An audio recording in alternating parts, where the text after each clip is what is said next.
Hello everyone, my name is Michael and welcome back to Neverwinter Nights, the Aielund Saga. We are currently exploring a series of caves that we were messing around with in the last episode where we killed a wyvern, just barely surviving that. And we are going to continue to explore these caves. I tried to kill these undead monsters the last time I was here, but tragically, they very much killed me first. Multiple times killing my ranger character here because they were just too tough.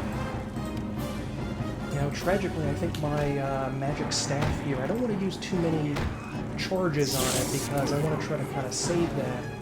But this zombie lord is just kicking my butt. I mean, and I think this skeleton warrior is going to be very difficult. He's just a skeleton, for goodness sake. I mean, it's like the skeletons in, you know, I think I'm going to have the skeletons in Daggerfall. I think I'm going to have to use a fireball scroll here. I don't know if armor... Oh no, I have no arcane spell form to do the armor. Let's just see if I can actually cast this. It takes quite a while to read scrolls. It's difficult to sort of do on the fly. And I'm dead. Gosh, why are these guys so tough? These guys are brutal. But anyway, we're going to be continue exploring these caves, and I believe there is a group of hobgoblins after this in these caves. I thought that these caves were much smaller than they are, but it turns out they're actually quite large. So, yeah, I think I might just turn the sound effects just a wee bit down. They were a little bit... I try to keep them pretty low. The music in the game is... It's okay. It's nothing really to write home about. I don't think it's all that special. Let's see if she can do any more buffing spells. All party members. Let's see if she can do anything. I think she might have already cast them. Yeah, I think she already cast all of her buffing spells. So what do we have here in terms of our spells that we found? Unfortunately, nothing too impressive. I think I will give him a potion of aid, which might be able to help him out. Trying to get our dire boar back, just to see if that has any effect here. Cast protection from evil, which is something at least. Uh-oh, I think our boar is already rushing over there. Oh, come on, buddy. Don't do this to me. Don't do this to me now, man. Okay, I think that, yep, I think they're running after us now. And, yeah, we're just gonna have to charge in there and see what happens, because, well, maybe it's better if they come to us, you know? Maybe that's a little bit more helpful. Okay, let's try to use that fireball scroll from a greater distance and see what that does, if anything. And, yeah, I mean, it does pretty good damage to everyone but the dangerous one in the group. So, yeah, now, do I have, where's Sound Burst? Do I have that? Come on, guys, attack.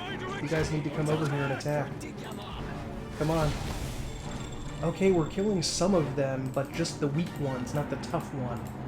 And maybe we can lure the zombie. I hope these guys aren't glitching out. Oh no, they're coming. It just took them quite a while to get there. For some reason, this zombie lord, let me check how powerful he is. Overpowering. And because he's undead, you can actually check the immunities to various things here. I think this automatically shows up for any character, but it would be nice if it would be related to, like, your lore ability or something like that, or your... they had a skill in Dungeons & Dragons, the pen and paper game, called Knowledge, and you would have, like, Knowledge the Planes, Knowledge Arcana, Knowledge whatever, Knowledge Religion or History, and it would be nice if that was in here. Oh, we're doing some more damage to him.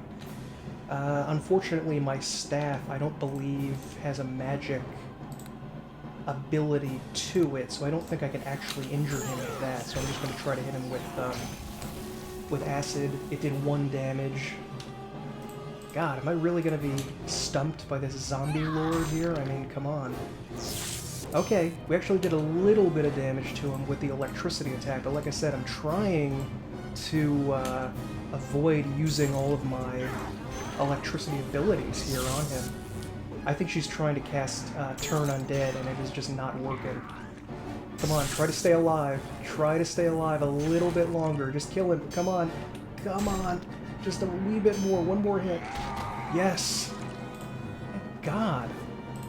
Oh, he has +1 and a +2 weapon.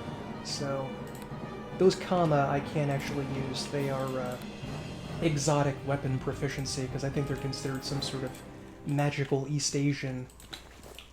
Not magical, but some sort of East Asian type weapon. I think you might see them in martial arts movies every now and again. I don't really know anything about the weapon itself. It's obviously some sort of adapted agricultural implement. If you follow people like Lindy Beige and Scalagram, they're very dismissive of adapted agricultural implements as weapons. But I'm not quite as dismissive as they are about that. I think that those can actually be a little bit more useful than they appear, especially if you are, if you're desperate and you're going to be killed anyway by a group of vicious knights that are trying to enforce the medieval social order. You might as well try to fight anyway. Why did Potion of Bless that whole time? But I think we were basically under an effect of Bless. Now these are, I think, tunnels. Let's see, the old dwarven mines. These were abandoned when the clan struck a large water reserve. That comes up later, by the way, that water reserve thing. In a later chapter, we learn a little bit more about that. I think there's a very dangerous room with spiders in it here.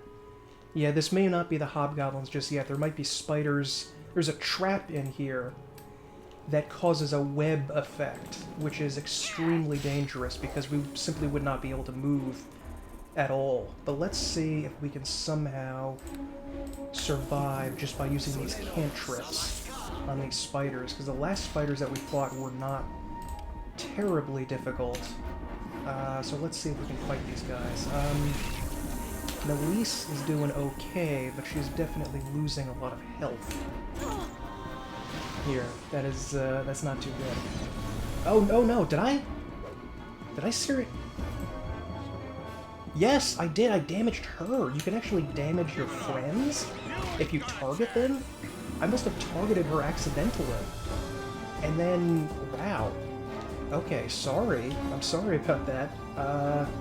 I assumed that it just would not strike. It wouldn't damage them at all.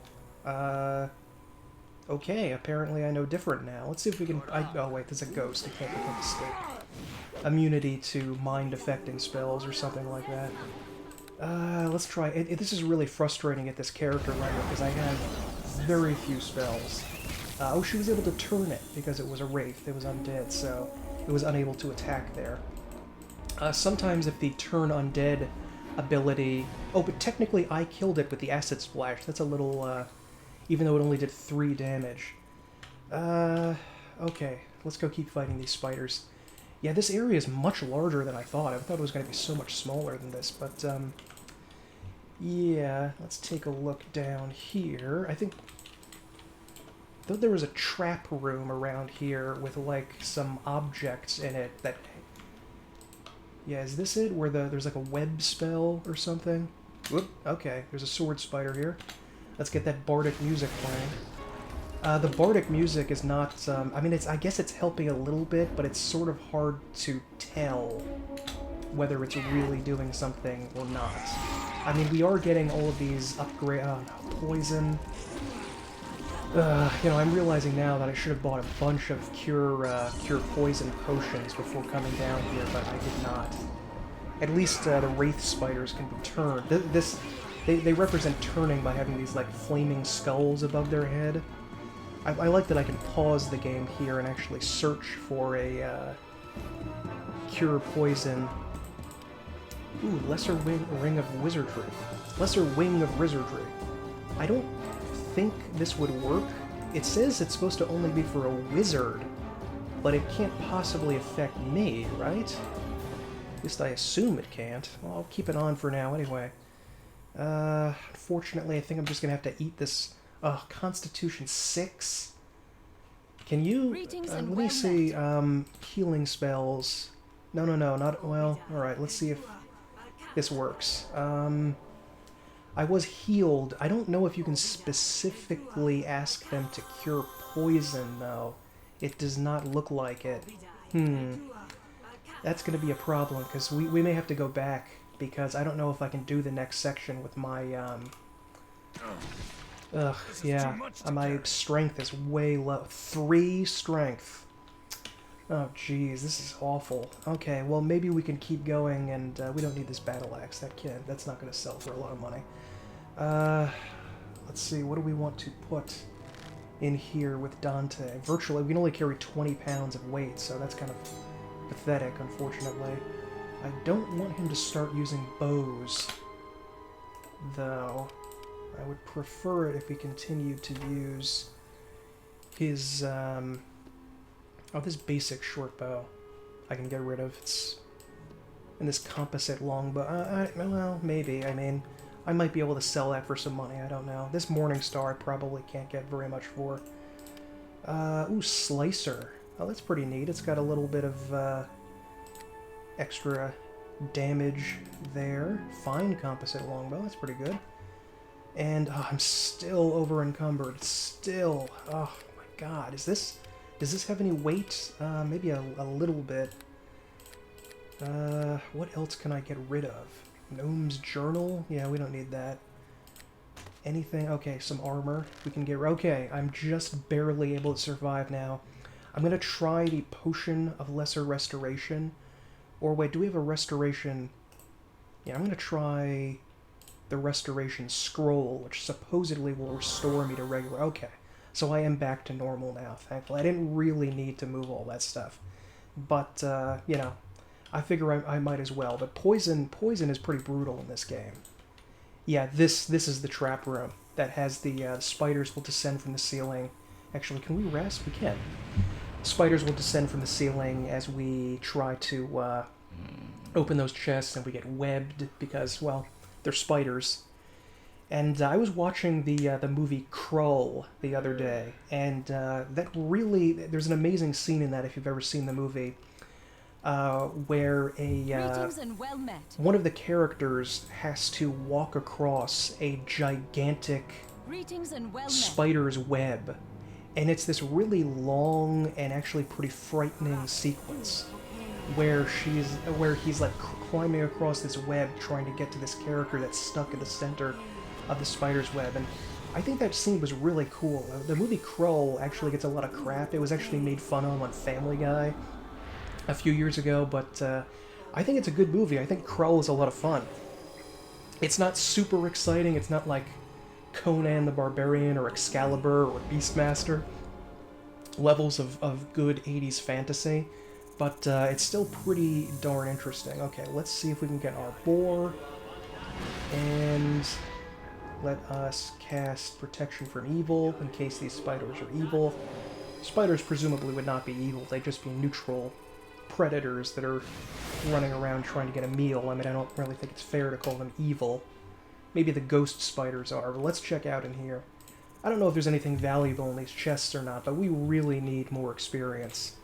We're kind of far away from... Okay, there's the trap. And the boar was poisoned, thankfully. Oh, good, and I'm not actually stuck here. Good. Let's try some acid splash. I feel like if a blob of acid flew into your face, it would do a little bit more than 3 damage, you know? That would be like debilitating for the rest of your life kind of damage. Oh, and everyone's poisoned. Good. That's good. Everyone is poisoned. That's, you know, it's exactly what we needed right now for every single person in the party to have poison effects. Ooh, no, but we needed to come here and get this stuff. Ooh, Lesser Restoration, Resurrection. Ooh, Neutralize Poison. That is very useful. Let's try to get neutralized poison on both of these guys. I think that while their health bars are still green here, we can use antidote potions and neutralize poison potions, but once we, let's see, Lesser Restoration, Dispel, but once they return to red bars and their health points are in the red, they will not be affected by the Cure Poison ability. We will have to use... Oop, that was a trap, and I'm dazed, and I think if you are dazed... Is that what I am right now? Triggered a trap... Oh no, I'm not. There were various effects in this game that I talked about in my video for Neverwinter Nights, and I feel like all of the precise differences in all of the different little status effects that you can get may be something that could be ignored, I feel, because there's dazed, stunned, confused, there's a whole bunch of different things that that you can get here. And they all have their own precise meaning. Like, I think dazed, you can walk around, but you can't attack. Stunned, you can't walk or attack. Confused, I think you may be able to attack, like, at a penalty, or something like that. Ooh, I can identify a lot of these items without using the lore skill. Having felt the sting of Sundabar's archers in too many raids, the orcs from the spine of the world were thrilled when King Obold Many Arrows suggested that his shamans should create a belt to protect their most worthy and cunning warriors of the tribe. The contests to decide who gets each belt are now considered the highest form of entertainment in orc society.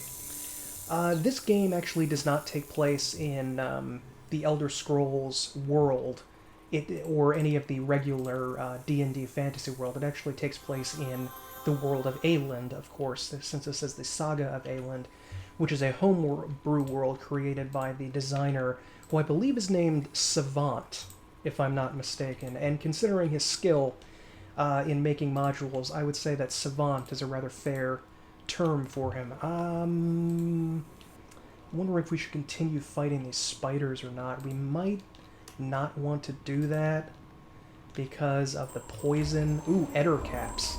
These are kind of cool looking guys. Look at these weird spider monsters. I think that the word... Whoa, I critted him with my stick. I hit him with my magic stick and it critted him. That's... okay, that's kind of impressive. Oh yeah, I might as well play my bardic music. Edercap, I think, comes from originally the Anglo-Saxon term Atterkop, which means cobweb, if I remember correctly. I think that's where this weird term comes from, although I'm not really familiar with the folklore surrounding Edercap, so it would be interesting to look into that, because I assume if it's Anglo-Saxon, it was not really invented just for D&D. It was some sort of pre-existing mythological creature. Oh, and that's zombies. Good. It's exactly what we needed to fight. I will try Sound Burst. It worked pretty good last time. It'd be pretty cool if, kinda, not super impressive. Okay. Oh, she healed the pig. Oh, that's nice. This will go well if our cleric can turn the zombies. If she can't, there's a lot of zombies. I want a Tyrant Fog zombie. Oh, that's a cool name. But, yeah, I'm completely out of spells. Do I have anything I can use here? I feel like Negative Energy Burst would be ineffective against a zombie because they get their power from the negative energy plane. So, yeah, I don't think that would work. I could use more magic missiles. I do have a bunch on here. I guess that's something.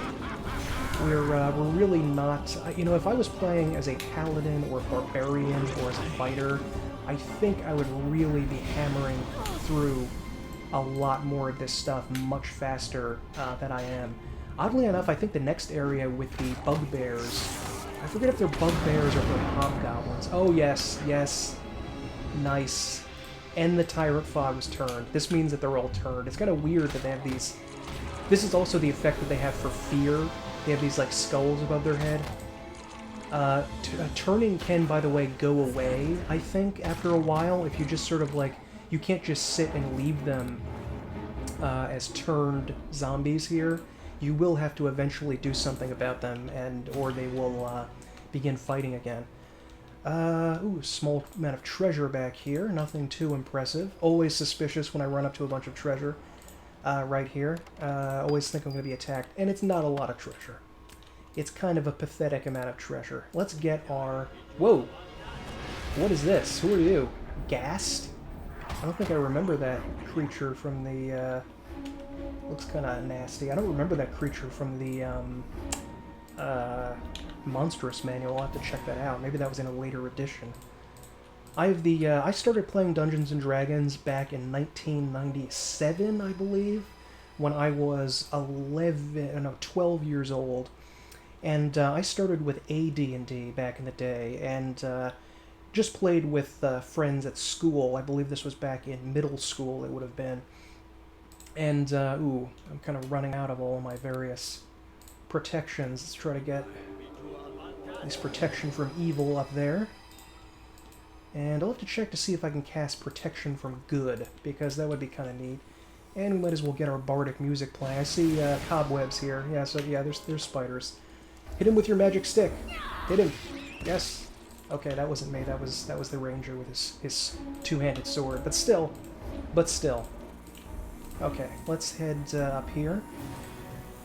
And I still have my old AD&D books from back in the mid-1990s, and maybe I should do a video one day where I talk about them and show them off. I don't know if people nowadays are necessarily as interested in the old AD&D era, the second edition. I believe the second edition lasted a very long time. Like, I think the first AD&D thing came out in like the late 1970s, and they didn't have third edition until I think the year 2000. Please attack. I think these guys might be able to move in the web, but they're getting very confused, and it's hard for them to, like, every time they move, they kind of don't understand that they shouldn't stop, that they should keep going. I think that's what was going on there. Okay, so let's continue on. Maybe there's some more... Oh no, I can't move now. Maybe they really couldn't move. Alright, there we go. And we are... Uh-oh, lots of spiders. This is their nest, I think, so hopefully when we're done with this area, there'll be no more spiders left to fight. Come on, guys. Are we going to be attacked as soon as we touch this stuff? Okay. Tiny little spiders. I mean, admittedly, these spiders are supposed to be maybe, like, the size of the palm of your hand, so it's kind of tiny by the standards that we've been fighting, but pretty big compared to all the spiders that we've been going up against. Okay. Can I hit these spiders? I think these spiders can still poison you, too. Spiders in the real world, I think, are just completely unfair, you know, because they're tiny, they're almost impossible to see, and they can kill you with a bite, so, yeah, I'm kind of glad... Empty wine bottle? Is this... Did we use something in it? There are many unusual items in this game. This is one of them. And I think that for the most part, having, the real-life trouble of dealing with tiny little poisonous spiders, scorpions, and snakes is maybe a little bit too severe an issue in a game, and probably going to lead to just not having a lot of fun. So I'm kind of... I wouldn't want to include that if I was in, you know, making my D&D adventure. I wouldn't have to, you know, I mean, logically speaking, if you're wandering through wilderness areas, even in a temperate forest, but especially in a jungle or a desert, you could run into all sorts of horrible arachnids and snakes and other hideous creatures. I mean, disease is really the primary killer of people on adventures. It's not monsters or anything. Okay, and can we rest? Wait. Want to change anything? No. Let's see. Yep, we can rest. So these bugbears, I think there's like a bugbear champion or hero or something. I forget what he's called, who's pretty tough. But the other bugbears are basically more or less easy to fight. There's also a little area in here where we can try to get, I believe, another suit of plate armor, which maybe we can give to our ranger. Although I don't know if rangers can use heavy armor. Let me take a look at that. Armor proficiency heavy. So yeah, he can use heavy armor if he wants. And in order to get that armor, we have to fight a very tough enemy back in here. But let's continue on. Hold on, let's cast... Where are you, cleric? Come here, Elise. Let's get all of our buffing spells on all party members. And where do we want to go? Let's get our magic boar. Our little pig friend. Look how adorable he is, with his little pupilless white eyes and his strange tusks there. And what do we want? Let's cast Shield. I don't know if that's going to be all that much use. I mean, she's casting Protection from Evil, so that's something at least. Let's get the bardic music playing. And are you done?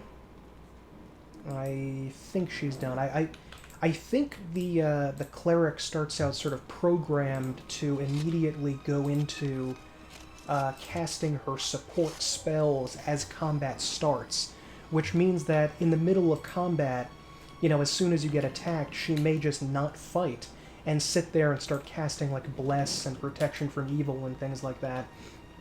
and that can be a little bit, that can be pretty deadly to you as you play the game. Let's see if sleep works. Nope.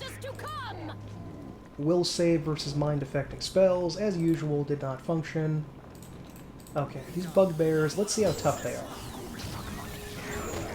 So I like to get the buffing spells out of the way at the start before we get into this. Yeah, these bugbears are not all that frightening. Those spiders were a lot more dangerous. Okay, Dante is rushing off on his own without waiting for the rest of the party, which is instantly going to get you killed. In a real D&D game, that is the first thing you should learn. Nope, no way to put them to sleep. The sleep spell is actually pretty good in the pen and paper game, but it just... the spell resistance for basically everything in this game is just too high, even for a fairly basic character like a bugbear. Like, I feel like I could put a bugbear to sleep, you know? I feel like I could break his will save, you know? I mean, he is just this horrible, monstrous thing. Can't believe we let this scum set up camp in these old mines. I think we should show them the door, by which I mean killing them. Good job, Dante. You're a brilliant hero. Okay, Bugbear Warrior. I think that Bugbear Miner is barely able to do any damage to us, so I'm just going to ignore him for now. I think he can be killed pretty quick. I think you can be killed pretty quickly. Okay, run up and whack him with your magic stick. This is, come on, hit him. Come on, take him down. Take him down, please. Thank you. And, oh, they have pathetic amounts of treasure. Look at this, 5 gold pieces. That is not worth anything. Okay, let's see. Ooh, wagon. This could have something on it. Maybe. Maybe. Ooh, yeah, some gems. And iron ore. We don't need iron ore. The bugbears appear to be doing some sort of mining operation down here. So, alrighty. Let us continue forward. Trying to remember, I think this is where that, oh no, I think the secret door is somewhere else. Where are more of these no-good, rotten bugbears? Okay, let's head down here. I'm not too afraid of these guys, unlike the spiders. These guys are kind of pathetic. They're the kind of people that you'd expect to be fighting early on in the game. Alright, come on. Although I really shouldn't, I am still a mage character, technically. I shouldn't be, like, dashing forward to this fight quite like this. They're, in 3rd edition, I don't remember if it was 3rd edition or 3.5, they added a class called the Swashbuckler, which was supposed to be like a lightly armored, dexterity and finesse-oriented character class, which really, really worked well multi-classing with a bard. Because that's sort of stereotypically what a bard would use, like a rapier or something like that, or a cutlass. And you can get sort of a really cool pirate-like character that way, which, you know, I typically am not super thrilled about the whole pirate thing, but whatever. In order to get a sneak attack in the game, by the way, you have to have the sneak attack skill, which rogues and assassins can get. I don't know if any other character classes can get, and you have to attack them from behind. So really, that's another weird instance where this game really, you have to have more than one character in your party. You can't just run out there alone, because in order to use your main ability, which is sneak attack as a rogue, you need to have another character there to busy the enemy while you loop around to the flank and hit them in the side. So it's kind of peculiar that they thought that they should make this game in this way. But anyway, okay, what does this say? No one enter. Bad thing inside. Okay. Let us try to head right inside here. Open that up. It's, please open the door. Please. Please open. Please open. Yeah, I can do it. Is he going? Yes, he is. Good. It's kind of interesting that the bugbears were able to write something and expect the other bugbears to notice that there was something written on here. I don't think that literacy is a common feature of bugbear society, but maybe I'm mistaken. Maybe the bugbears have a rich literary tradition that I just am not aware of. Okay, I don't know if this is going to be super useful for our character class to go in here and do this, but we will at least make an attempt to do this. Okay, Now, I believe this is the guy we need to fight, so let us get everything going, and go over here. And I don't know what we need to do. Once a fine tribute to dwarven craftsmanship, this rusty armor is slowly decaying over the years. You know what? I think we actually need to trigger a trap by opening one of these chests. Oh, and of course it's a poison trap. Of course. Couldn't be anything else. It had to be a poison trap. And, ooh, my reflex saves are actually pretty good, to be honest. I don't know what we do to make this statue wake up, because I think that axe he has is pretty good. We can sell that for something. Is it this? Am I gonna die? No, I'm not. My reflex saves are, as I said, they're actually pretty darn good. Now, do I have a cure? I have some sort of antidote ability?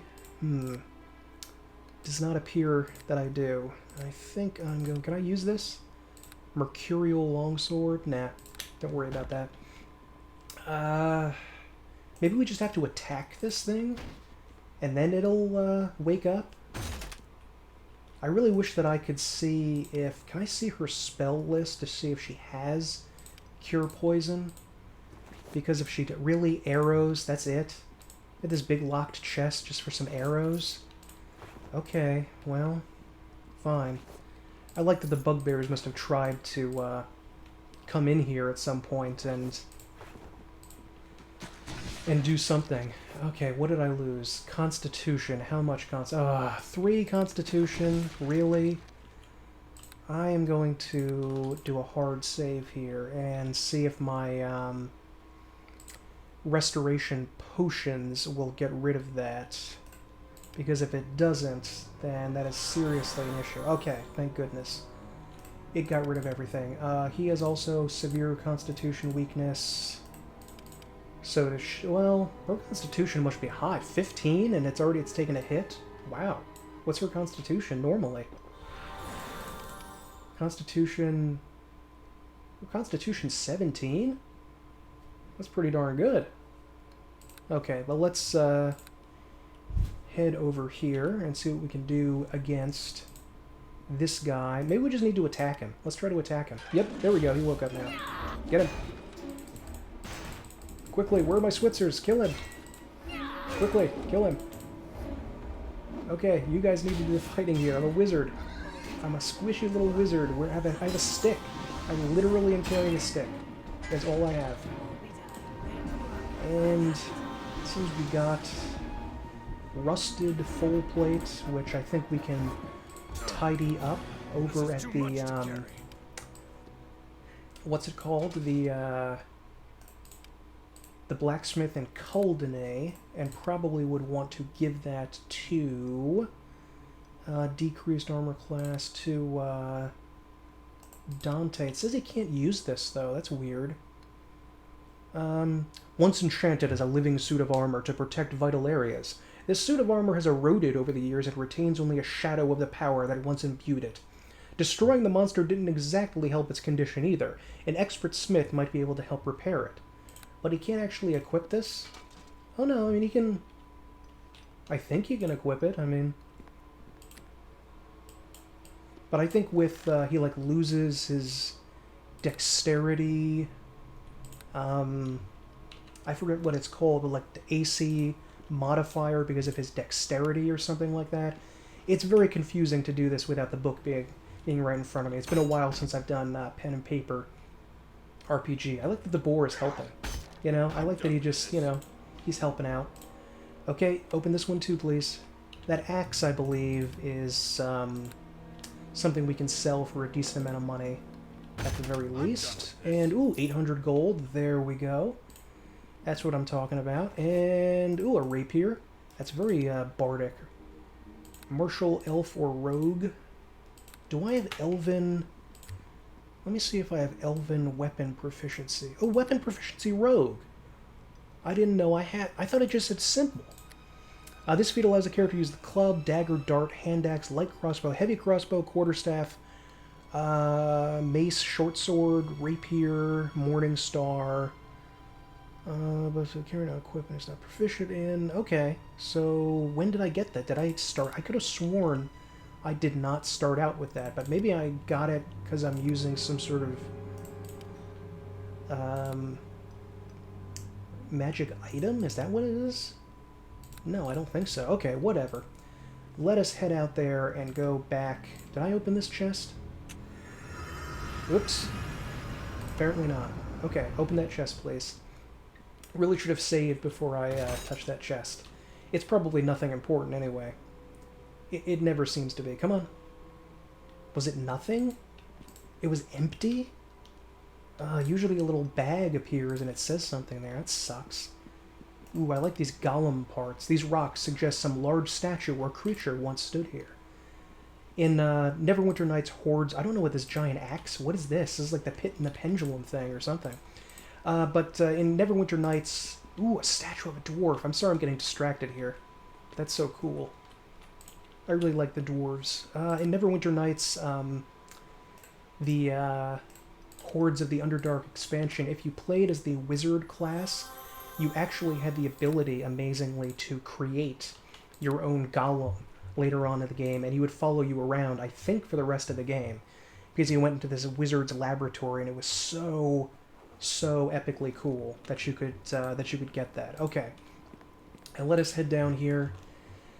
What level is protection from evil? Protection from alignment. Okay, we'll use protection from evil again. And we will, yeah, we'll summon a creature again instead of using our attacks. I think that's probably going to be better. Alright. This is a fairly large area with, I believe, a bugbear shaman or something like that. Mine X. Or where's that up there? I'm not sure. Okay. Let us save.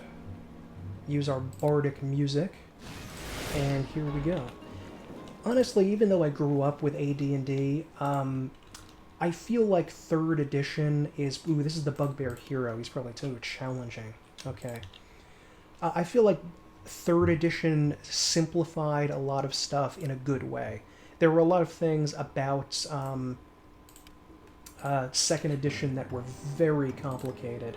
Especially when it came... Ooh! I knocked him down! Sweet! Kill him! Kill him quick! Kill him! Hit him! Get him! Hit him with your stick! Get him! Yes! Oh my god, I can't believe that worked! I can't believe he was knocked down! With such a basic spell. Maybe Grease is a better spell than I thought. I'm gonna have to check that out later. Okay. But we still have the fight against the Bugbear Shaman, I believe, which is up here. You know, one of the things that it simplified was combat, especially, but multi-classing was another thing that it really helped to simplify and make better, because trying to get 2 level... I mean, you almost certainly would want to go multi-class at some point in AD&D. It just was, I don't know, I would say it was designed for that, but it was better that way, at least I thought so, especially if you're playing as a rogue, and you would want to maybe like a rogue wizard or something like that.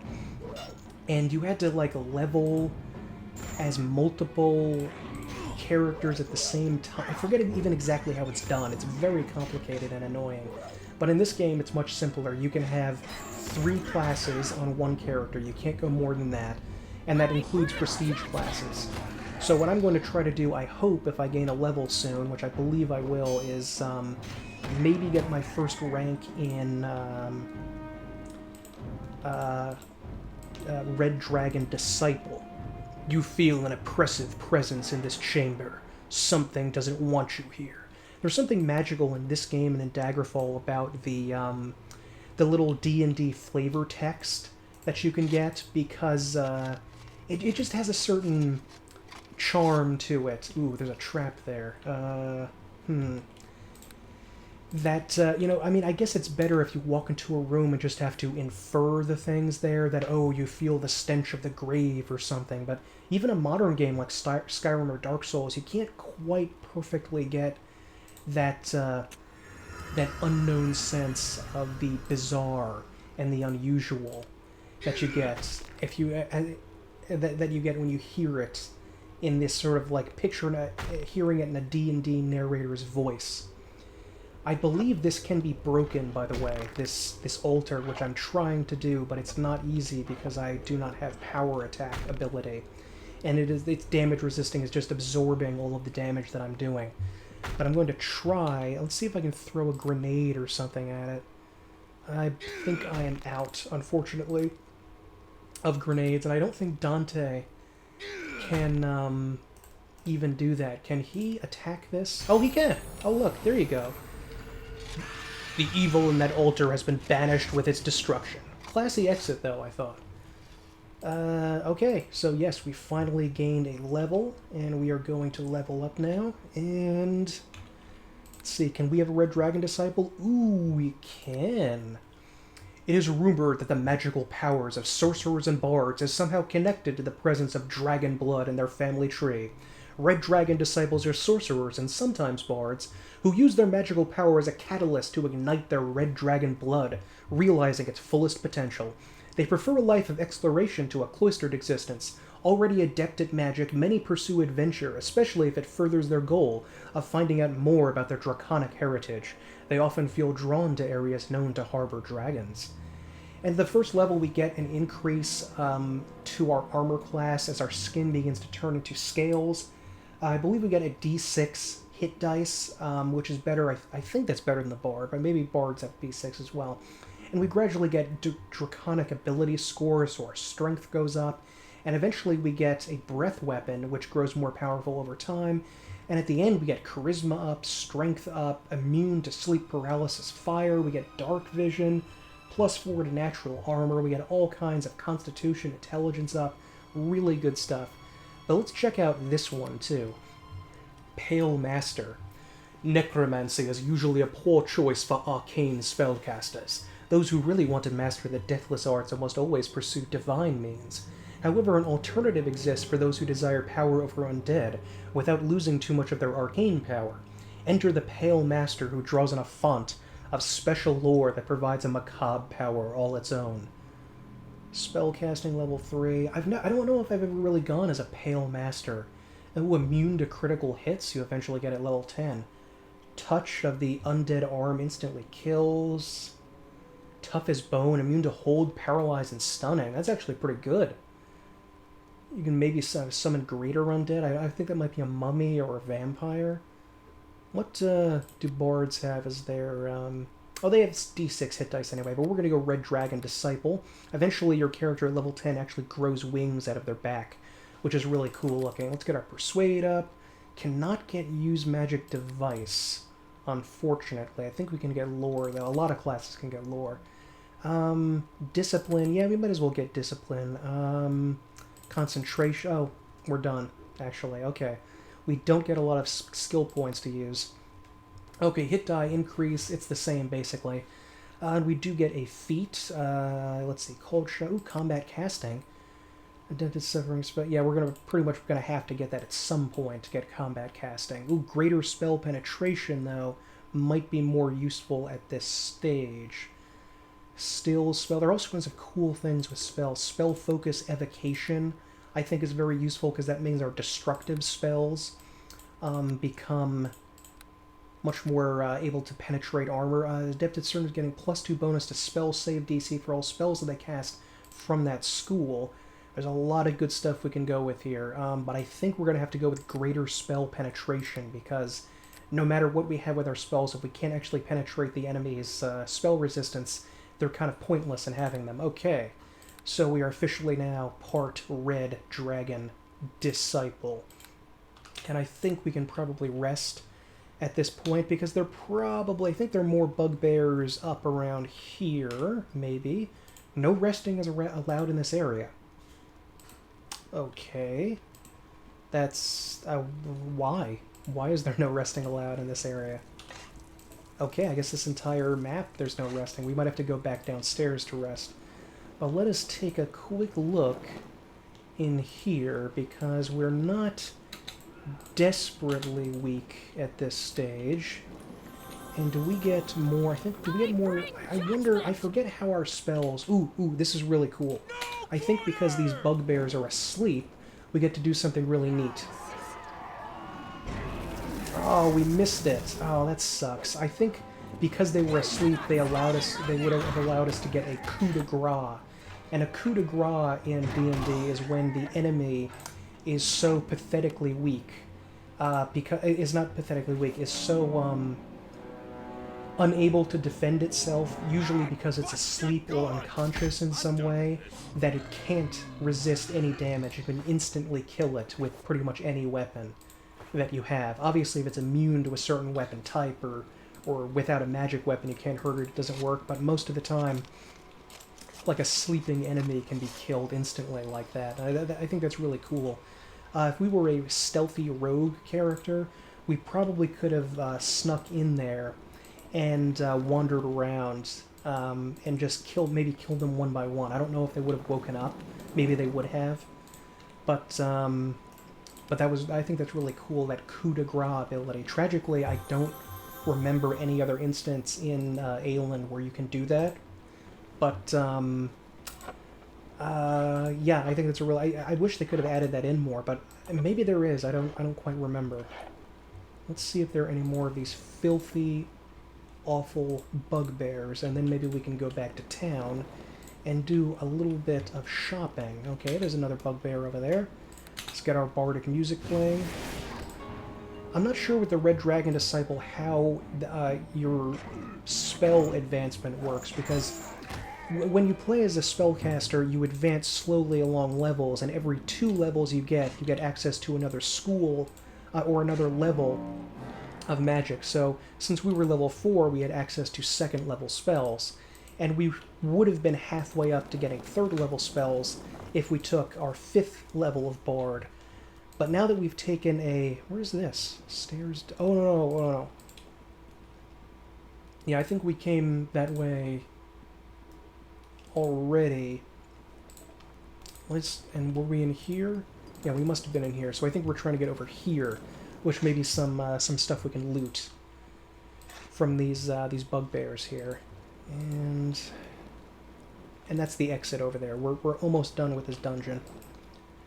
But we still have a big fight to do with, I believe, one of the bugbear chieftains or something like that. There's somebody down there. And we have one more bardic music that we can do. Kind of peculiar we can't rest down here. It doesn't make any sense. I mean, is there any particular reason for that? Let's get a little magic missile action going on there. We only have 2 magic missiles at this stage because of, I believe, because of our the level that... Ooh, yeah, there he is. Bugbear Chieftain. I wonder if we're going to have any trouble with this guy. Okay, the Bugbear Warrior went down pretty quickly, but let's see if we can heal Dante before he dies, if we can even get over there. Come on. Okay, so he did get his Cure Serious Wounds potion, but he looks very close to dying. Come on. Take out the Bugbear Warrior. I thought we were distracting him for Dante. Come on. Come on, kill. Come on, get him. Get that chieftain. Oh boy, this is going to be close. It's going to be very close. Ooh. Melise is close to dying, actually, now. I think this guy is like a +1 katana.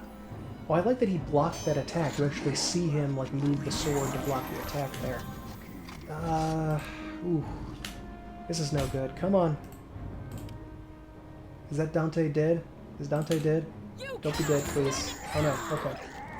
Oh no, he's not dead. But he's gonna be dead soon. Oh god, look at these guys. There's still tons of guys left. They're just archers, but Dante is so weak. Well, you know, we have some raised dead scrolls. I don't think that's gonna be a big issue if he perishes. We're gonna have to remember to buy a ton of healing potions. That's something I should have done before I went out there. I didn't bother doing that, though.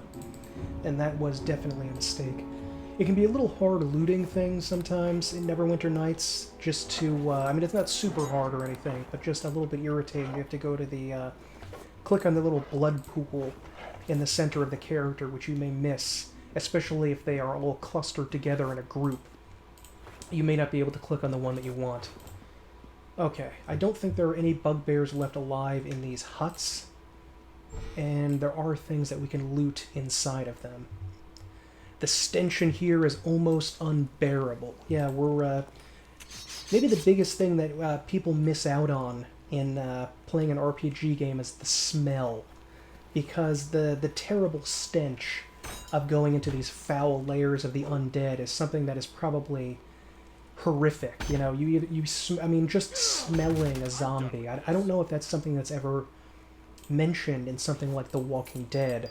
That, you know, fighting a zombie, it may be easy to just stick a spear into its head and kill it, but the stench of fighting not just one, but dozens or hundreds of zombies would probably be so overpowering that you would just faint if you even attempted to smell it. It would just be so overpoweringly horrible that your senses wouldn't be able to handle it.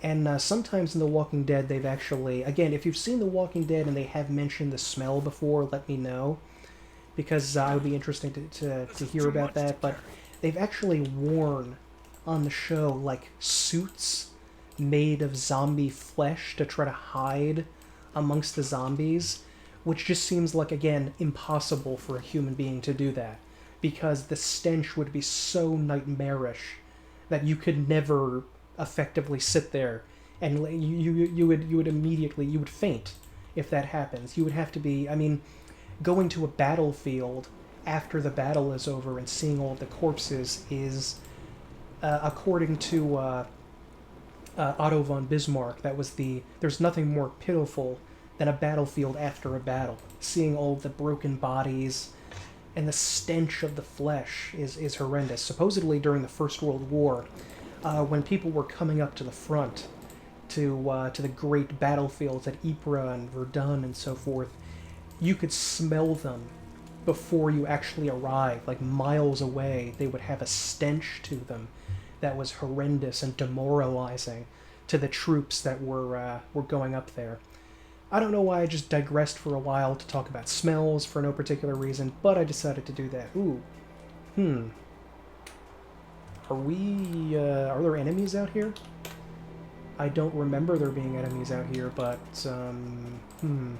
which is the way back? I'm pulled out as far as I can, and I can't see the exit to this area. Is this it? There's a, ooh, ogres. Ogres is not good. Okay, we're gonna die, and we're gonna have to reload, I feel. It's kind of bull-dink that we were not able... Ooh, we did good damage to these ogres, though. The ogre, by the way, drawing in the AD&D Monstrous Manual looks horrible. Like, it looks like just some random fat guy with a bald head. He doesn't look very scary at all. Kill these ogres, please. Can you kill them? Can we do it? I feel like no is the answer to that. Okay, we killed 2 of the 3 without dying. And I'm dead. Of course. Okay. Okay, there we go. It's weird that the quick save is above the hard save. It should just save based on the time you had it there. Can we rest? Or will the ogres find us? Or maybe we shouldn't. We should just not go up in that direction, because we don't want to encounter a bunch of no good ogres. Oh no, we can rest. Okay, hopefully. I don't remember if we're ever interrupted while resting, which seems kind of like an oversight for the game. Maybe that was in the original Neverwinter Nights. I don't know, but it's not here in the Aielund Saga, as far as I recall. And this strength decrease seems to be permanent. Let's go a different... Oh no, there are cooking pots over there as well. Can we sneak past here, maybe? Oh no, that's an ogre. That's an ogre something. An ogre... Ooh, ogre berserker. We don't want to anger him. Okay, let's just run. Run, everybody. Just get out of here. Yeah, let's not anger the ogres. Let's just leave. I think we do have to go talk to Mona and tell her that we found the wyvern. There we go. We're back in the Calispur Ranges. I guess... I wonder if we could have gone the other direction and come from the other side. Now that I think about that, maybe we could have. I'm not sure. Maybe that would have been a little bit safer if you didn't want to fight the wyvern. Alright, where is Mona? There she is, Mona the Elven Ranger. Hello there. Just wanted to let you know that there was a wyvern down in those caves. Oh, is that what it was? Nasty. Were you able to kill it, or shall I round up a few rangers to head down there? Yeah, I finished it off. No problem. Great. Thanks for your service. The area should be a lot safer now. I made out like a bandit from this. If you have gold-laden monsters again in the future, let me know. Yep, I'm gonna be chaotic. Evil as I enjoyed the sound of its dying breaths. and would risk my life again for the taste of its blood. But I'm not going to go for that one. Yeah, I heard the jingle of your coin pouch coming from miles away. Enjoy! Okie dokie. So let us head back to town and cash in our loot. I think one of the truly best things about Dungeons & Dragons, about Neverwinter Nights specifically, is the loot. I love the inventory system. I hated the inventory system in, oh,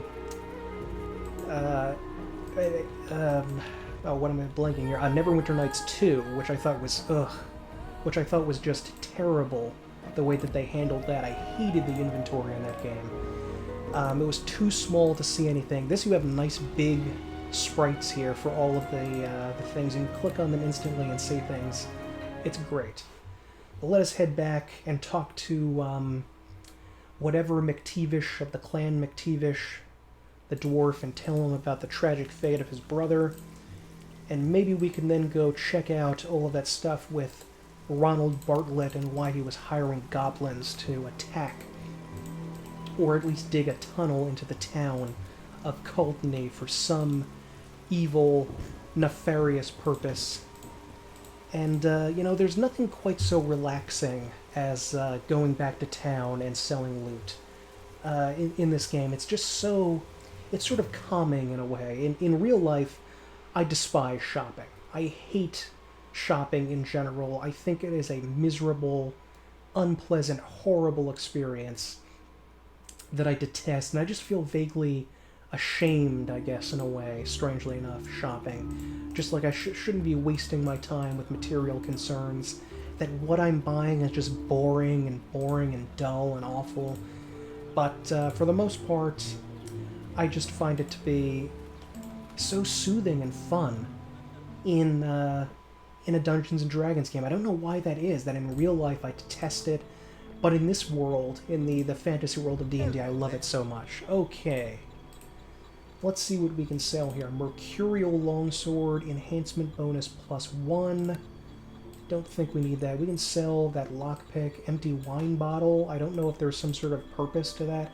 I think we can actually use this, so we're going to hang on to that, but the longsword we can sell. These arrows we can sell. We're not going to use those. Light hammer. I don't think Nalise... I really want Nalise to have a +1 weapon, but she does not. Because without that, she's going to have a hard time. Some enemies simply can't be damaged unless you use a magic ability. Slicer... oh no, Slicer. Rogue. Short sword is part of the rogue, so we're going to keep this. And maybe sell the Defender, because what the Defender does was give us a bonus to armor class, based on deflection, but we already have that from our Cloak of Protection, so we do not need that. I will just drop these. Bolt of Fire we can sell for some good money. Short Sword +1. We can also use that, but I will simply... well, hold on. I'll hang on to that. I like the weapon proficiencies in the game, and I prefer that to a more Dark Souls method, where you can use pretty much any item you want as long as you have the stats for it. I prefer the idea that you need to be trained in order to effectively use a weapon. You know, I mean, logically speaking, you could just... anybody can just grab a sword and start swinging away with it, I suppose, you know, if you want to get technical about it, and maybe you shouldn't sell, or armor for that matter. Anyone can put on armor, but I like the idea that you need to be trained efficiently in how to use armor or a weapon in order for it to be effective. You know, without that, it sort of cheapens the training that an official warrior would get with something. We're getting a lot of gold here, but we're going to have to spend a lot on potions and things, so it's not as big as it appears. I guess I'll sell that. I'm not really going to be using ranged attacks. I don't know if Dispel Magic is useful for all that much. I wish it was, because in pen and paper D&D, Dispel Magic is very useful indeed. Let's see, Katana +1, no, we need Exotic to use that. Haze.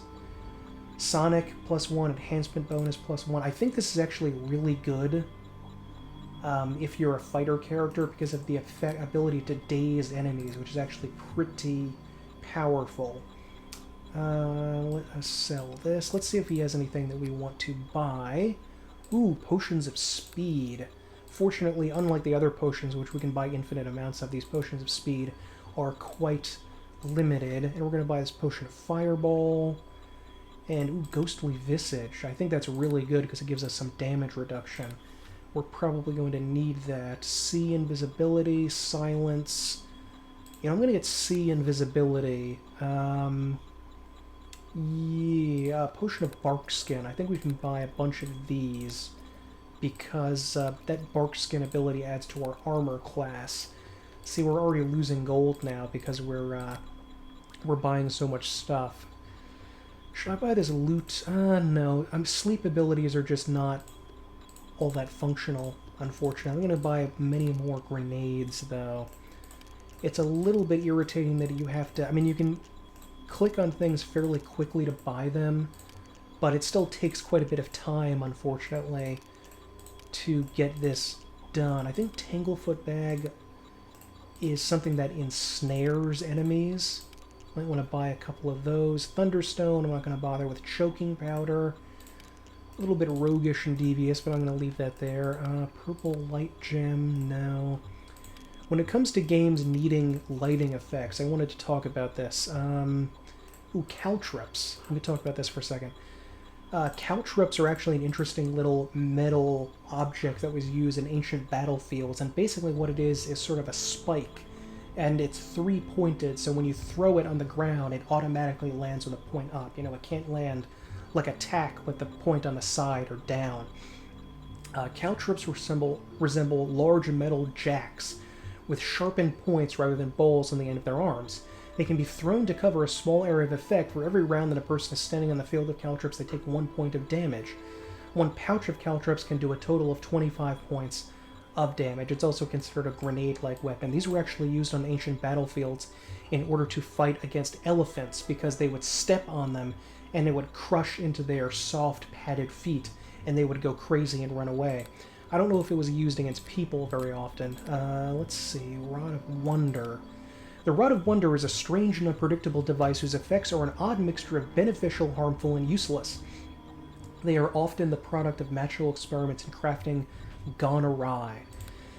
That might be actually kind of interesting to get, the Rod of Wonder, but I'm going to leave that here. Rod of Frost. Ray of Frost is such a weak spell that even though we can cast it an unlimited number of times with that, it's still basically useless. Now, can we sell this? Now, yes we can. Haze, that's a lot of money, but I think I'm going... I can't use that, right? You do not have the proficiencies. No, I cannot. Okay. Did I drop that? What happened to it? Oh no, there it is. I am going to sell that and get almost 5,000 gold, which is pretty good. Let's see if this armor is useful for Dante. Okay, armor class 2, and this is 2 plus 2, so yeah, that is better. 16 up to 18. I don't think we can actually remove this. There are a tiny number of... Oh no, we can. We can actually take Dante's camouflage armor.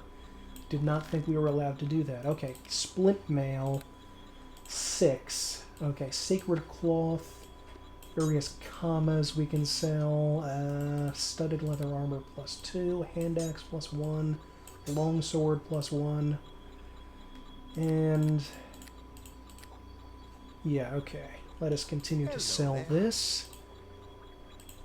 And appraise skill is unfavorable. I'm not going to bother putting points into the appraise skill. I'm an adventurer, not a salesman. Oh wait, can I sell that? I can't. Okay. So let us go talk to the armorer of Culdeny, who we have not yet visited, just to see what he has to say about all this, and if he wants to purchase anything that we have, and if we can get cleaned up the plate mail and see what he can do with that, because I think it will cost money, but I don't know how expensive it is. Alright, this grizzled old man looks as though he has spent most of his life working the forge. What can I do for you? Master Alan Chaplin. Welcome, honored guest. It is a pleasure to receive you. Thank you, Master Chaplin. What sort of equipment do you have here? I have all sorts of armor, swords, axes, that sort of thing. Okay, let me take a look at it. And we can get a tower shield. Get some helmets. So that's kind of neat. various weapons that he has. Ooh, a heavy flail, that's kind of neat. And we can get various dyes, by the way, to change the color of our armor. This is just metal dye. I don't know where we go to get cloth dye to change our red robes here, but yeah, I kind of like them like that. I might keep it there. And I think, ooh, half plate, ooh, full plate. Ooh, masterwork full plate. That's pretty neat. So I can conduct some business. Oh, that's all he has to say. I thought that he could, like, clean up our armor here, but I guess he cannot do that. Let's see. Comma. Is this simple, martial, or monk? It's weird kind of that monks can use hand axes, but I think I have actually seen monks do that in martial arts movies before. Okay, can she use a light hammer? She cannot. Okay. Can she use a short sword? She cannot. Light pick? She cannot. So, we're kind of at a loss here for poor Melise. I think that maybe we should go to the temple and see if we can buy anything for her. Actually, I think maybe that dialogue option is not coming up because I don't have the stuff in my inventory. That may be the reason. This is too much to carry. Studded leather armor +2. 3, 4, 5. 2, 3, 4. Okay, wait a minute. Yeah, that's actually better for him. Okay. Ah, I found this armor deep in the caverns, and I was wondering if you could clean it up for me. Certainly, I'll do it for 50 gold. Okay. Here we go. Oh, that looks much better. I found this suit of armor that until recently was an animated statue. I was wondering if you could repair it. Statue, you say? Let me see. My, that's quite old and has been damaged considerably. I'd take a fair bit of work to fix it. Alan scratches his stubble chin. Yeah, I can scrub it down, replace a few bits and pieces. It's probably got an enchantment on it too, so I'll have to be careful or I could ruin it completely. 2,000 gold. Yeah, whatever. I'm rolling in money. Alrighty then, hand it over and I'll get to work. I'll take your money once it's done. I appreciate that. And I don't know why the screen faded away. Probably just could have happened automatically, but whatever. I'll take that 2,000 gold now. Great, here's her money, and here's her new armor. Nice doing business with you. The feeling is mutual. Okay, so armor of resistance. Will that be better for Dante? So it's 8 with spell resistance and so forth. Okay, so it was from 19 to 20, so it's not that much of a change for him, but I think that spell resistance might be useful for him. But we will hang on to that armor for right now. And we should sell that dwarven full plate because we can't use it. You have to be a dwarf. We don't have any dwarf characters. I don't believe there are ever any dwarf NPC characters that we can get, sadly. I don't remember any. And splint mail we can sell. And Dante's armor we can sell. Maybe they changed that in the enhanced edition because there used to be some things you could not move out of here. Okay, long sword +1. I guess we should just sell that. And we already have a short sword in case we want to use that. So hand axe +1 we will sell. And I think that is all of our... oh no, wait. Light pick. +1. Does she... oh, she has a bunch of stuff actually. We'll hang on to this journal. And we can sell this wooden shield.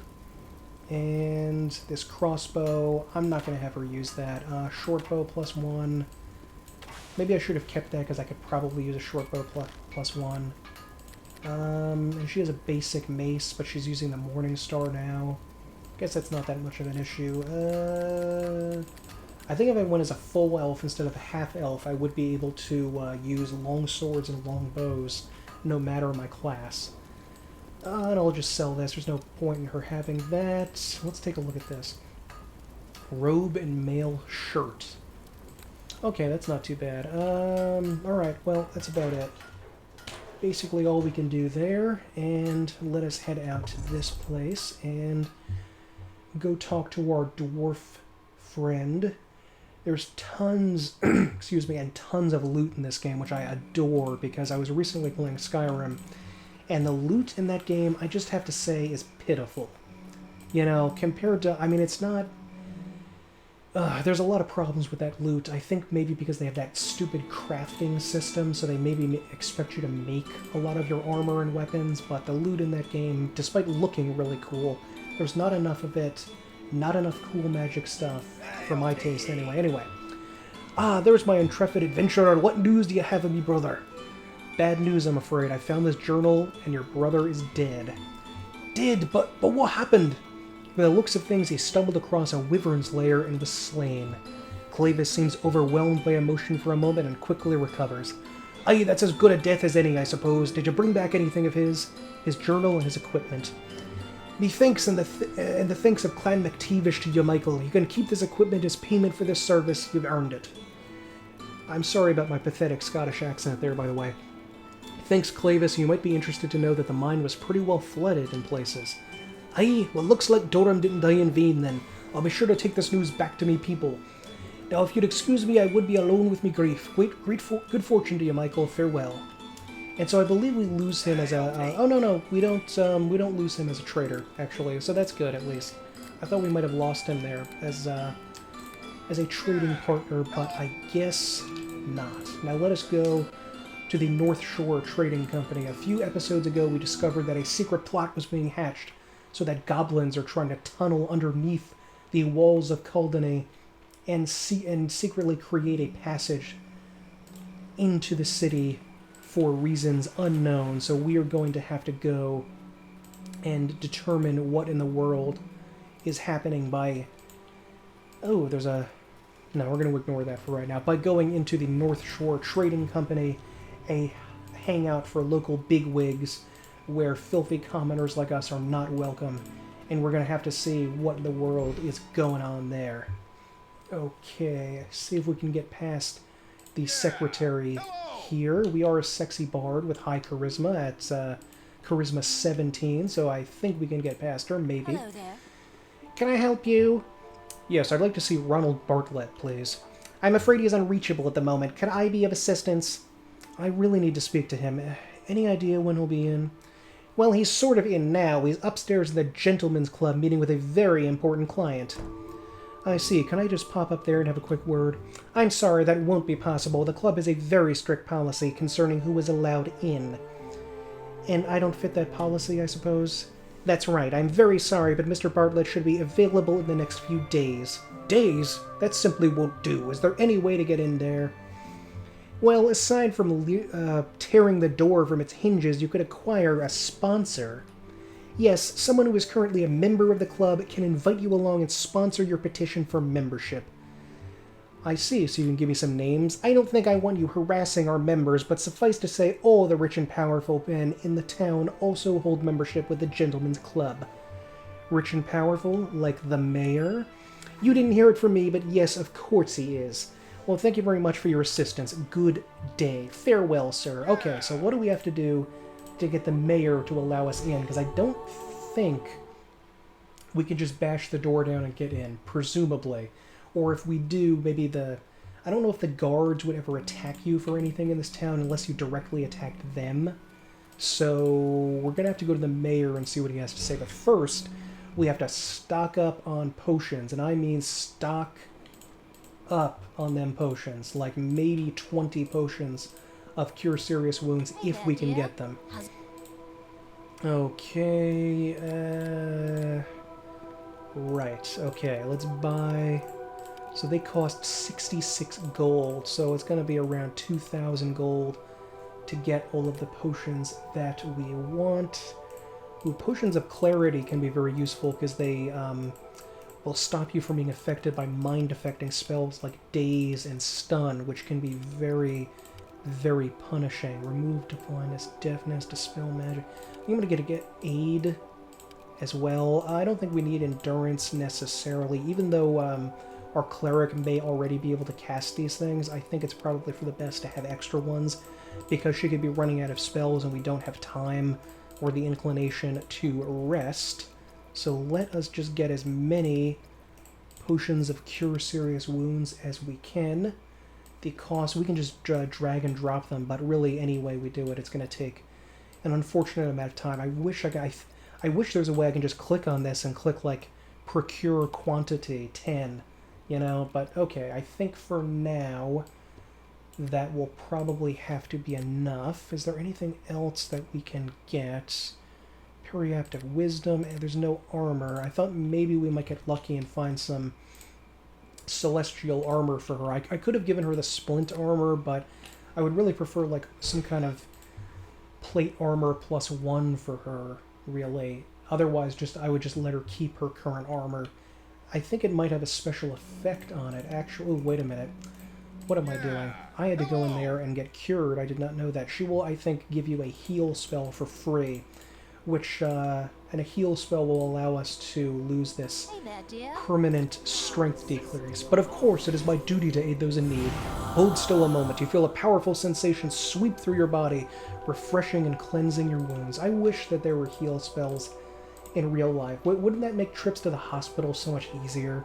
Instead of waiting for hours and hours and hours and having powerful drugs put into your body, you can just get a heal spell and everything is made all right. So, I want... Oh, there's a kitty. Hey.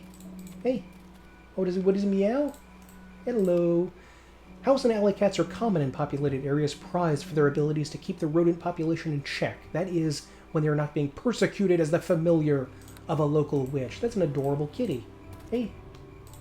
I think you can, oh no, I forget what familiars you can get. I know in the second Neverwinter Nights you can get a familiar that is a cat.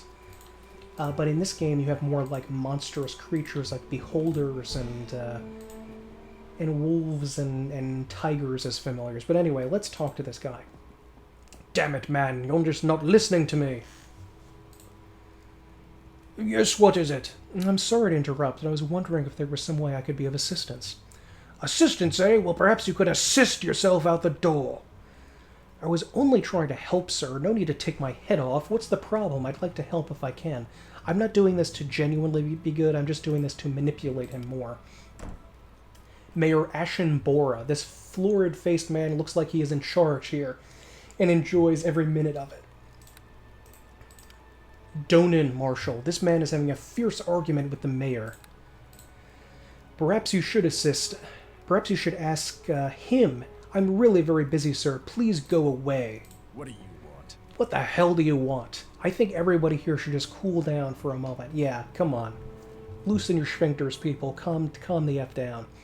Oh, hi there, Dante. Didn't see you come in. How have you been? Oh, can't complain. What's going on here? You two know each other, I take it? Yeah, Donan's a ranger like me, just in case you couldn't figure that out from the uniform. There's a group of us down in the Calispur Ranges. When I say group, I mean literally. We're the finest archers in the King's army, so naturally he took most of us with him on his journey west. So there's only a handful of us left to perform our peacetime duties, protecting the King's hunting reserve from poachers. Oh, the hunters. We already dealt with that. You have? Well, hurrah! It looks like my job here is done. Not a moment too soon, either. This fool simply won't send help. I'm doing the best I can with my limited resources, and be thankful that the enterprising man has taken care of things for us. I assume that I'm supposed to go here, based on what I heard with the goblins, and then went and dealt with it, but I did it a little backwards. But whatever, I was glad to help. Well, for whatever reason, I give you my thanks. I'd see you around sometimes. Take care of yourself, Dante. I wish I could say I was glad to help, but have in parentheses that I'm secretly lying. You could actually do that in Planescape Torment, and it's a really sophisticated part of the game that allows you to secretly mean something that you don't actually want there. Well, for whatever reason, I give you my thanks. I'll see you around sometimes. Take care of yourself, Dante. Yeah, you too, Don. Goodbye and good luck. Okay. Now will you help me? Oh, what is it now? I'd like to ask you a few questions, Your Honor. I suppose so, but be quick about it. Tell me about the war. I can tell you that for the first time in our history, we started the war. Only from the less reputable elements in the region. Make no mistake, sir, we are the aggressors in this war. Why on earth is the king attacking another country? I don't pretend to understand his motives. I'm no military expert, so I can't enlighten you further on this matter either. I see. Well, thanks for your time. But are you a member of the Gentleman's Club? Yes, that's true. It's a place I go to get away from the hassles and burdens of my office. I need to speak with Ronald Bartlett, co-owner of the North Shore Trading Company, but I am told that I won't be permitted into the club. Well, it is very select. Don't take offense, sir. Few people are allowed in. But if you were to speak to them on my behalf, I'm sure they'd reconsider. The mayor laughs in disbelief. You can't expect me to. I mean, my reputation would be ruined. I'll try to persuade him. Bluff is a separate skill. I mentioned this in my Neverwinter Nights review. I think that there should be one speech skill that is affected by your stats. Like Persuade would be based on Charisma. Strength would affect Intimidate. Bluff would maybe be Intelligence or something like that. I don't like that it's separated into separate skills because my Bluff skill is 3. It's very low compared to my Persuade skill of 12, modified 12. So I'll try to persuade him. Success. You were, of course, completely correct. I will speak with them later today. I said, but it's for the good of the town. Mr. Bartlett has important information I need to obtain, and it's your civic duty to help. Not good enough. I need to get in there now. But, well, I do have a key to get upstairs. Oh, very well, take it. But I suspect to have it returned promptly. Your dedication to duty has been noted there. Okay, so we do have the ability to get into the club and see why some blackguard, some rogue was allowing wicked, evil, slimy, stinky, violent slave-taking goblins into the town, presumably for nefarious purposes. But let's go see what these elitists have going on up there in this secret place. And where is that town? There it is. There's the North Shore Trading Company. Maybe there are other ways in. Maybe I could go up to the second floor and just use the key, or pick the lock if I was a rogue, or maybe I can just bash down the door, but I thought I'd actually play it the way the game wants me to play it. So I do have a key now, and I could walk right into this door. And I use that key, and here we go. The air in here is thick with cigar and pipe smoke. I'm sorry, but this area is restricted to members only. You'll have to leave. Ah, Mr. Bartlett, just the man I wanted to speak with. I'm here in official business. Okay, charisma. Well, as it happens, I am a member. Behold my key. I'm a bard. I gotta go with charisma. Oh, I see. Strange. I don't recall admitting any new members lately. I have been working with the mayor recently, and he thought he thought me a fine candidate for measure. I don't know why that's in purple. I don't understand that. Is that so? Rather presumptuous of him. You must have made quite an impression. What is your name? Certainly, Michael Arnhem, at your service. Well, it's nice to see we're adding people of quality to our little haven. Feel free to come and go as you please. We're quite informal around here, as you can see. Smashing, old boy. Say, just before I go and pour myself a little liquid for relaxation, may I inquire about something? By all means, what is on your mind, Michael? Well, an acquaintance of mine came across this note recently, and she was puzzled as to whom this was written by. May I see it? Of course. There at the bottom you'll see the cause of her confusion. The initials RB, rather mysterious, don't you agree? Let me see what his description is. Although advancing in years, there is still an aura of power around this old man. Okay. Ronald's eyes narrow slightly as he examines the paper. Yes, it certainly is a mystery. Tell me, why did you wish me to see this? I certainly don't have any answers for you. You're a man of great renown, Ronald. If anyone could shed light on this problem, I'm going to try to bluff. Oh, success! I lucked out there. And I got a little experience boost for that. You also get experience boost, by the way, for unlocking chests and disarming traps. It's very small, especially in later stages, but it's still a nice addition to have early on. Well, I don't have any answers for you, Michael. However, my head of security might be able to help you more than I could. That sounds like a capital suggestion. What? Where is the fellow? He's Robert Black, standing just over there. Ooh, RB, Robert Black.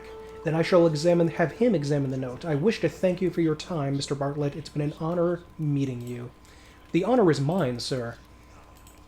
Okay, let's see. Are these any noblemen? Pleased to make your acquaintance, sir. Pleased to make your acquaintance. Oh, a chess table. This is a nice little place, a nice little spread. And there seemed to be some sort of mist in the atmosphere. They said it was smoky. I don't know if they... Maybe I'm just imagining it, but it looks like they sort of changed the light a little bit there. Let's talk to this.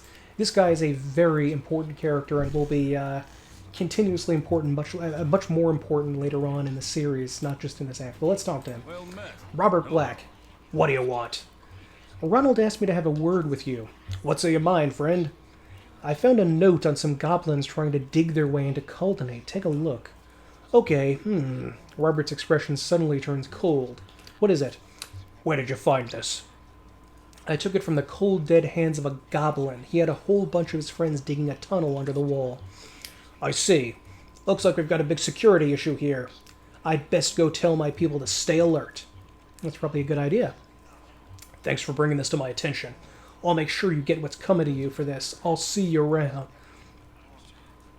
I did not get a chance to answer because he ran away. Rumors of conspiracy. After a little convincing, Mayor Asham gave me a key to the Gentleman's Club. Investigate Ronald Bartlett. Let's talk to Ronald again. I greet you. Something further I can assist for you? Yes, Mr. Black just took off in a hurry. Why is that? Oh, I'm sure he's taking care of any of my security issues that may have arisen due to that letter you found. Okay, thanks again for your time. Not at all. Happy to be of service. Now, if you'll excuse me, I have some pressing matters of my own to attend to. And he just ran off. This is all very, very suspicious to me. I think we're going to have a little talk with maybe the mayor or the guard captain, Ariel, and see what they say about this. Actually, can you tell me anything? Hello there. Goodness me, that was strange. Hello again, sir. Something I can do for you? Did you just see a man run past here? Why, yes, it was a Robert fellow that talks with Mr. Bartlett all the time. He's always coming and going. They talk often? Do you know what about? Not really, but I know that Mr. Bartlett is paying him an awful lot of money for something. Oh my, I really shouldn't have said that. Please don't tell anyone I said that. I won't tell a soul. Thanks for your time, miss. Okay, so some sort of strange, blackguardly deeds are going on in this burg, and we're going to have to pay a visit to, let's go to the mayor or the guard captain. I think we should go... Well, we got the journal over here, by the way, blinks when you have new information come up. Ooh, the kitty. Hold on. Kitty. Okay. Hey, what is it? Oh, black and white cat. I thought the cat's name was Bruce for a second there, and I kind of like that. Bruce the cat. Okay, I had a quick word with the secretary at the North Shore Trading Company, and she let slip that Ronald Bartlett is paying Robert Black large sums of money for some reason. Black is long gone, but I have a feeling that he's the one responsible for this. Ronald Bartlett has also vanished under suspicious circumstances. I should take this information to Commander Ariel. Okay, Commander Ariel, what do you have to say about all this? Something I can do. Oh, hello there, sir. Have any luck tracking down our mysterious friend? Yes, I believe that RB is short for Robert Black, a rough-looking character I saw speaking with a Ronald Bartlett upstairs in the Gentleman's Club. Ah, that's the leader of the Steel Tigers mercenary company. I think that we've found our conspiracy. What do we do about it, though? Both men have disappeared. I'll issue arrest warrants in their name and tell my people to keep an eye out for them. If they're seen, they will be arrested. That's about all I can do with the limited resources at my disposal. I don't want to be lawful, so I'm not going to pick the second option there. Can you grant me the authority to take them into custody should I cross paths with them? I'm just going to say I'd like to hunt them down. I bet you would. At this point, I'd say the best you could do is be vigilant. I have no idea where they could be based, but if you come across their base, by all means, stop them if you can. Okay, anything else? Just bear in mind that there is over 100 of them. Don't try a frontal assault unless you have to. It could be a painful experience. Thanks for the tip. I've got some other work waiting for me down in Braxworth. Was it Braxford? I thought it was Braxford, not Braxworth. But anyway, so I best get moving. Bye. I don't think I'm going to bother talking to the mayor again. I don't think so. I'm going to talk to the mayor at Braxworth, not Braxford. Commander Ariel has issued a warrant for the arrest of Robert Black and Ronald Bartlett. Should they ever show their faces again, they will be taken in for questioning, but something tells me we won't be seeing them around anymore. But there is something vitally important that we need to do. Before we end this episode, we need to go down to the brewery and pick up all of that beer that we need to bring to the bartender in Braxworth. And is this the guy? This man's cheerful disposition and florid features indicate he spends most of his time in close proximity to alcohol and loving it. Greetings. Oh, sorry, but we don't sell ale directly. If you're after a drink, head over to the Sea Spray Inn. Actually, I'm here to pick up a shipment of ale. Ah, yes, the shipment has been gathering dust for a few weeks now. Here you go. It's kind of heavy, isn't it? Yeah, that's not my problem anymore, friend. Good luck. Now, how heavy is it? It is 50 pounds or 50 weight units, 50 kilograms. I don't know what it is. I don't know if there's anything more to do in this this little brewery, but think about this. I want to talk to the master brewer, actually. Oh, is he a he's a McTavish as well. Carlton. Me family has been making fine ales for centuries. Let's talk to him. Oh no. Anyone who says I'm an alcoholic is a filthy liar. Now stand aside, I've got a lot of beer to drink. But just think of all the time and effort that Savant put into making this room for just this tiny little quest, for us to jump in here, talk to this guy for a fraction of a second, probably less than 30 seconds, and then leave. And he built this wonderful house of ale for us to come in and look at. This is dedication to duty, and this is just a great job all around by a passionate, dedicated designer who is really, really interested in making an incredible game. There's a whole section of town back here. I don't know if we can break into these doors and go into these areas and maybe steal things. I don't really play this like an Elder Scrolls game, like going around and breaking into every house and robbing people. I assume we could do that, but there's a big town. I haven't even seen all of it, and I know there's another quest to do with, I think, negotiating some sort of labor dispute between the longshoremen and the people in the North Shore Trading Company, maybe. But I'm just going to leave that for now. I'm not that interested in it. And just going to fast travel back to Braxworth and see if the barbarian menace is ready to be taken care of, because if it is, then I can leave it right there and end the video as we get ready to set out to defeat the filthy barbarians out there. But let's turn in this beer first. I kind of like that the townspeople are wandering about, going about their daily business and routine around here. And you know, look at all of this stuff that he built, this big inn here that we're not really going to spend all that much time in. I managed to get your ale from Culdeny. You did great. Hand it over then. Marvelous. Here's your 200 gold for that. That was a lot more dangerous than you hinted at, if you know what I mean. Can I persuade? Yes, I suppose it was. All right, here's another 100. You earned it. I sure did. If there's anything else you need, mister, a pleasure doing business with you. Okay. And who's this? I don't remember this character being here. This little girl is around 8 years of age and seems to be learning the ropes of how to run a kitchen. I wonder if we can go back there and talk with her. I don't want to get stuck back here. Oh, we can go back here. Boy, it sure is wet outside. Glad I get to stay in here where it's warm. Okay, I think maybe in a later quest we get to know some more of the people in town. Old man, in the town. Okay, let's go chat with the mayor, and I think he will tell us to investigate the barbarian threat to the west of town here, which is, I think, the final quest, well, the penultimate quest that we can engage in, maybe. There's a couple of quests. There's a long set of quests down there to go talk to the barbarian. Okay. Greetings. He did tell us in a previous episode to check back with him at a later date, so I was wondering if you've heard any from High March regarding the barbarians yet. As it happens, I received word last night. An important dignitary whom wishes to remain anonymous is coming in from the south, and so we need to do something about the barbarians as soon as possible. I'd like to know more about what's going on before I offer my suggestions. Okay, of course, go and talk to Tara Redfern, the local garrison commander. She'll be able to fill you in on the details. I want this taken care of promptly. Then I shall speak with Commander Redburn. Good, good. Now, excuse me, I'm going to have a nap before this VIP arrives. Okay. And so there's another woman running the guard station down here because all the men are away. So let us go talk to Tara Redfern, who is over here in a similar guardhouse. I believe we can actually steal from the personal chests of a lot of the men in the guardhouse. However, they don't really have a lot in it. Like, this is all the chest. These are all locked, I believe, and we can steal from this, but it's not really worth it. And this chest, and I think we can go up there, but let's not bother with that. Hello, is there something you need, citizen? Yes, the mayor told me to come to speak to you about the barbarians to the east.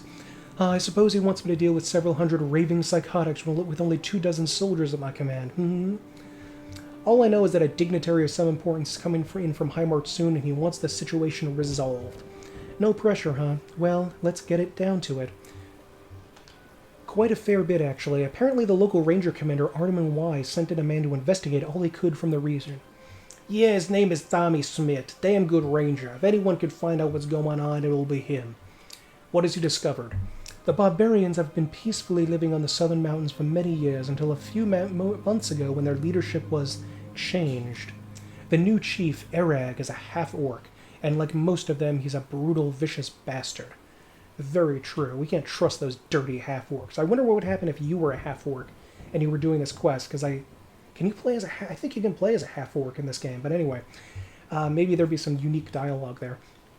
Ereg's whipped the rest of them into a frenzy, and they've been preparing for war for weeks now. What would happen if Ereg was to meet an untimely end? Hard to say. Either the rest of them would go on a killing spree to honor him, or give you a big sloppy kiss for freeing them from tyranny. I don't like either of those options. I know what you mean. I'd rather die than be kissed by 200 dirty barbarians. Perish the thought, Commander. I like that Nalise is a bit of a prude over here because she's a cleric. But anyway, I'd like to investigate this area for myself. Any objections? Not as such. You seem fairly well seasoned, so I think you can take care of yourself. Just remember, you probably won't be able to take on the entire army. By killing Ereg, grab his head and get out of there, preferably in one piece. Oh, and the high plains are frozen solid this time of year, so I suggest you equip yourselves with winter clothes before you head out. Nothing like good old assassination to fix our problems. You'd be surprised how easy it is, too. I'm going to say that. I'm going to be evil. I suppose so. Now, here's a pass for the East Gate. Don't let the guard give you any lip about it. Tom's a new recruit and a bit green, and still has to learn how to hold his tongue. I'll keep him in line, then. Well, good luck to you. Oh, and keep an eye out for that ranger. He might still be in the area, and he can probably give you more up-to-date information. Okay, I will see you soon. I don't know why she's leaving right now. Whatever. Okay, let us head out there. And I think I'm going to end the video here. Please tell me in the comments below what you think of Neverwinter Nights, or what you think of the Saga of Aielund, and any pertinent information you'd like to tell me, any comments you'd like to make about this series. If it is interesting you, and if you like the Saga of Aielund, and if you think it is, as I think, one of the great modules ever made for Neverwinter Nights, or really any fan-made module for any RPG game, yeah, I'm going to leave some links here to videos that I've done about Daggerfall and previous entries in this series to check those out. I will be continuing this at another time. Please subscribe to my channel if you like these videos and want to see more videos of me playing classic RPG games, reviewing RPGs, movies, TV shows that I really like. And yeah, my name is Michael. Thank you very much, and have a good night.